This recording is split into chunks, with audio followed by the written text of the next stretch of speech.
기대해 나에게 주신 하루를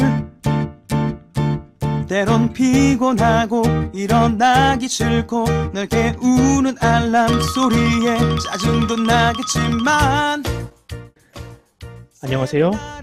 오늘도 부른 말씀 권순민 목사입니다. 쉬지 않고 나를 지키셨네. 오늘을 나에게 주셨네. 새 말씀 안에 주가 주신 사랑과 은혜와 능력. 새로운 한 주가 시작되었습니다. 직장인들에게 월요일은 그다지 반가운 날은 아니지만 오늘 하루 말씀으로 시작하므로 주님 주시는 힘과 능력을 덧입고 힘차게 하루를 시작하시기 바랍니다.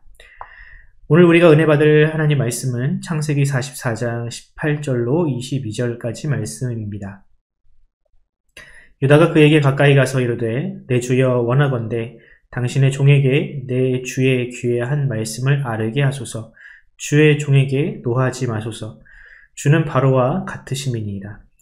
이전에 내 주께서 종들에게 물으시되 너희는 아버지가 있느냐 아우가 있느냐 하시기에 우리가 내 주께 아뢰되 우리에게 아버지가 있으니 노인이요 또 그가 노년에 얻은 아들 청년이 있으니 그의 형은 죽고 그의 어머니가 남긴 것은 그뿐이므로 그의 아버지가 그를 사랑하나이다 하였더니 주께서 또 종들에게 이르시되 그를 내게로 데리고 내려와서 내가 그를 보게 하라 하시기로 우리가 내 주께 말씀하시기를 그 아이는 그의 아버지를 떠나지 못할지니 떠나면 그의 아버지가 죽겠나이다. 아멘. 오늘 설교 제목은 좋은 변호사를 만나야 하는 이유입니다. 우리나라에서 사람들에게 가장 선망을 받는 직업은 어떤 직업인가요? 소위 1등 신랑감, 1등 신부감이라고 불리는 직업 중에는 사자가 들어가는 직업들이 많습니다. 교사, 의사, 판사, 검사, 변호사 등이 대표적이죠. 예전에는 목사도 있었는데 요즘에는 거들떠도 안 보더라고요. 여기서 사라는 단어는 한자로 스승사자를 씁니다. 즉 사람들이 그들을 선생이라는 위치로 인정해주고 또 존중해주고 있다는 뜻입니다.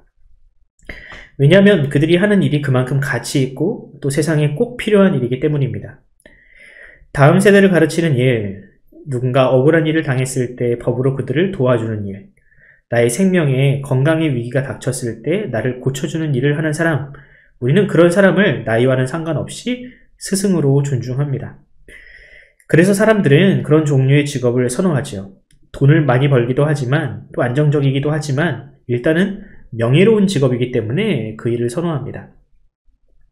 그런데 만약 그렇게 사람을 고치고 또 가르치고 또 법으로 누군가를 변호하는 일을 그저 돈벌이로만 생각한다면 누가 그 사람을 존중할 수 있을까요? 또 누가 그 사람에게 자신의 생명을 의지할 수 있을까요?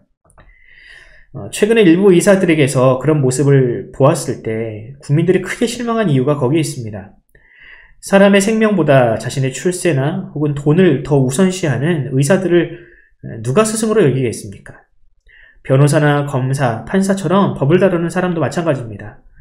만약 자신의 출세와 돈 때문에 판결을 굽게 하거나 억울한 사람을 만들면 누구도 그런 법관을 존중하지 않습니다. 그런 의미에서 얼마 전 유퀴즈라는 프로를 통해서 만난 한 변호사의 이야기가 마음에 남아 있습니다. 재심 변호사로 유명한 박준영 씨를 여러분들이 아실 겁니다. 그는 주로 돈이 되지 않는 재심 사건을 도맡아서 처리한다고 합니다. 많은 변호사들이 수임료와 승리수당을 많이 주는 그런 굵직굵직한 사건을 찾아다닐 때 그런 억울하게 옥살이를 한 사람들을 구제하는 일을 한다고 합니다. 그렇게 억울한 사건만 해결하다 보니 아직 자기 집도 없고 오히려 가족의 신변을 걱정하는 처지라는 이야기를 들었을 때 야, 저 사람이야말로 우리가 찾는 진짜 변호사구나 라는 그런 생각을 하게 되었습니다. 그렇습니다, 여러분. 좋은 변호사를 만나는 것, 좋은 의사와 교사를 만나는 것, 그 자체가 우리에게 큰 선물입니다. 오늘 우리가 읽은 본문은 요셉의 형제였던 유다가 요셉 앞에서 했던 변론의 일부입니다. 그는 베냐민이 억울한 누명을 쓰고 평생 노예로 살 수밖에 없는 상황이 되었을 때 자신의 형제들을 위해 변론을 하고 있습니다. 그렇게 유다는 형제들의 변호사가 되어 요셉의 마음을 움직이고 있습니다. 그렇다면 과연 이 유다의 변론이 어떤 의미에서 가치가 있고 또 우리에게 중요한지 그 이유를 한번 살펴보도록 합시다. 본문에서 유다와 그 형제들은 큰 위기에 빠졌지요. 요셉은 고향으로 떠나는 자신들의 형제들에게 억울한 누명을 일부러 씌웠습니다. 특히 베냐민의 쌀자루에는 은잔을 넣어두고 그들을 이 베냐민을 노예로 삼겠다고 형제들에게 엄포를 놓고 있습니다. 이는 요셉의 진심이 아니라 과거 형들이 자신을 애국으로 팔았던 그 상황을 지금 재현함으로써 형들이 어떻게 반응하는지를 보기 위한 일종의 시험대와 같았습니다. 과거 그들은 피도 눈물도 없이 동생을 애국에 팔아넘겼습니다. 물론 하나님은 그 일을 통해서 요셉을 총리의 자리에 앉히시고 애국을 비롯한 수많은 나라의 생명을 구원케 하셨죠. 하지만 아직도 요셉의 마음속에는 형제들을 향한 애증이 남아 있었습니다. 그들을 용서도 하고 싶고 다시 가족의 품으로 돌아가고 싶지만 그 전에 형들의 진심 어린 사과가 있어야 했습니다. 지금 요셉은 그것을 확인하고 싶었던 것입니다. 과연 형들은 변했을까? 내가 과연 저들을 용서해도 되나? 예전처럼 그들이 베냐민을 버리고 자기 살 길을 찾겠다고 가면 어떻게 하나? 그럼 도저히 형들을 용서할 수 없을 텐데. 이런 수많은 생각이 요셉의 머릿속을 스쳐 지나갔을 것입니다. 이런 요셉의 마음을 움직인 것은 유다였습니다. 유다는 형제들을 대신해서 변호사가 되었습니다. 먼저 그는 창세기 44장 16절에 이렇게 고백합니다. 유다가 말하되 우리가 내 주께 무슨 말을 하오리이까? 무슨 설명을 하오리이까? 우리가 어떻게 우리의 정직함을 나타내리이까? 하나님이 종들의 죄악을 찾아내셨습니다.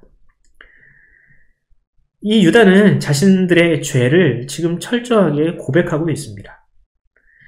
이어서 그는 베냐민의 생명은 아버지 야곱의 생명과 연결되어 있어서 그가 여기 남아있으면 아마도 아버지가 돌아가실 것이라 하고 이야기를 합니다.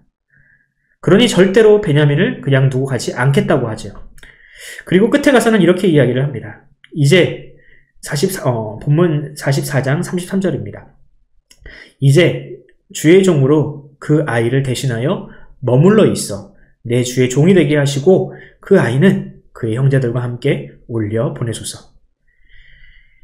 자기는 여기 남아서 종이 되겠으니 형제들은 다 보내달라는 것입니다.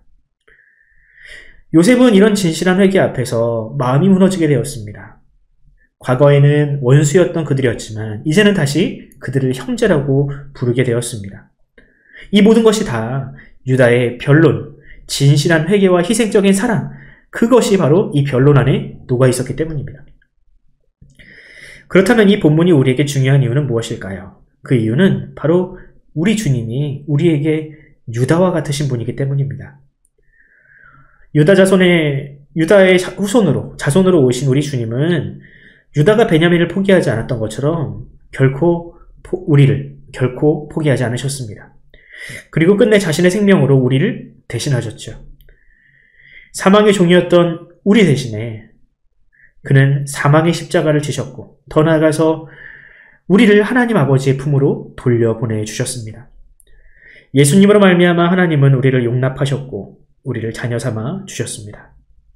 이것이 바로 성경에서 이야기하는 보혜사 예수님이 우리에게 하신 일입니다.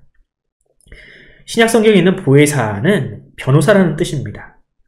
좋은 변호사, 능력 있는 변호사를 만나면 무죄가 될 확률이 높아지지요. 그런데 우리 주님은 최고의 변호사이십니다. 심지어 그분은 우리가 당해야 할 형벌까지도 십자가에서 대신 담당해 주시지 않았습니까? 그 주님께서 지금도 하나님의 곁에서 우리를 위하여 기도하고 계십니다. 우리를 위하여 변론하고 계십니다. 여러분 이 사실을 믿으시기 바랍니다. 그렇다면 여러분, 우리가 어떤 위기와 어떤 절망적인 상황 속에서도 주님을 바라봐야 할 것입니다. 우리를 결단코 버리지 않으시는 그 주님을 바라봅시다. 사망을 이기신 우리 주님이 바로 우리와 함께 하십니다. 오늘 하루 여전히 세상은 두렵고 우리를 힘들게 하겠지만 주님이 주시는 이 위로와 소망을 가지고 이 세상을 이기시는 저와 여러분이 되기를 간절히 소원합니다.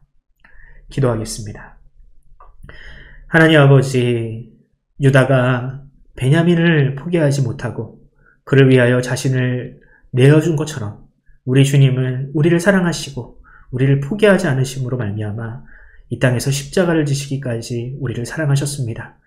주님, 그런 주님께서 지금도 여전히 하나님의 곁에서, 하나님 우편에서 우리를 위하여 기도하시고 우리를 위하여 변론하신다고 합니다. 주님의 그 크신 사랑과 은혜 앞에서 우리가 정말 진실한 회개와 또한 진실한 삶으로 주님께 드리기를 원합니다. 주님, 우리를 받아주시고 또는 우리를 용서하여 주시며 더 나아가서 우리에게 주님과 같이 살아갈 수 있는 그런 희생적인 삶과 세상의 빛과 소금이 되는 삶을 살아갈 수 있는 그런 그리스도인으로, 참된 그리스도인으로 우리를 사용하여 주시옵소서. 감사드리며 예수 그리스도의 이름으로 기도드립니다. 아멘. 사랑하는 성도 여러분, 지금 이 세상은 마치 유다와 같은 그리스도인들을 찾고 있습니다. 우리 푸른 사랑의 교회와 우리 성도들이 그런 삶을 살게 해달라고, 내 이웃과 또한 이 세상을 위하여 기꺼이 내가 가진 것들을 포기하고 나눌 수 있는 그런 넉넉한 마음을 우리에게 허락하여 달라고, 그래야 한국교회가 갱신함으로 말미암아 이 세상의 빛과 소금이 되게 해달라고 이 시간 함께 기도하면서 오늘 하루를 시작하도록 하겠습니다. 함께 기도합시다.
주